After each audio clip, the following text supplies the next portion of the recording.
ధర్మచక్ర పరివర్తనం. సారానాథ్ బ్రాకెట్లో చక్రము. ధర్మచక్ర పరివర్తనం అంటే బుద్ధుడు 35వ సంవత్సరంలో గయాలో బోధివృక్షం కింద 49 రోజులు ధ్యానం చేశాడు. అలా చేసి జ్ఞానోదయం పొందిన తర్వాత సారానాథ్లోని జింకల వనంలో మొదటిసారి తన 5 శిష్యులకు ఉపదేశం చేశాడు. దానినే ధర్మచక్ర పరివర్తనం అని అంటారు. నెక్స్ట్ మరణం. బుద్ధుడు కుశీనగరంలో మరణించాడు. అక్కడ బుద్ధుని స్తూపం కూడా ఉంది. క్రీస్తు పూర్వము 483లో తన 80వ ఏట కుశీనగరంలో చనిపోయాడు. దీనినే మహాపరినిర్యాణం అని కూడా అంటారు. ఓకేనా. నెక్స్ట్ బుద్ధుని పేరు, అసలు పేరు సిద్ధార్థుడు.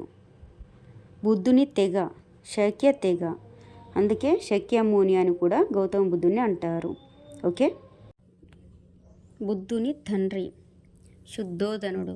నెక్స్ట్ బుద్ధుని తల్లి మహామాయ.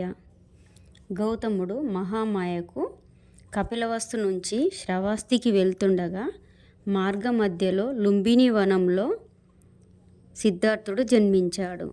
ఈ లుంబిని వనం అనేది నేపాల్ దేశంలో ఉంది. ఓకేనా.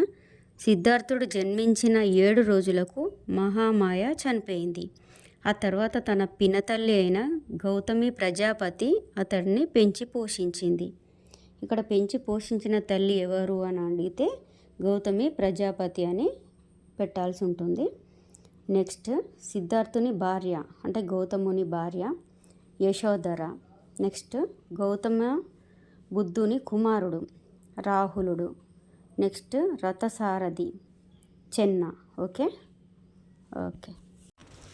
లైక్ చేయండి, షేర్ చేయండి, ప్లీజ్ సబ్స్క్రైబ్డ్.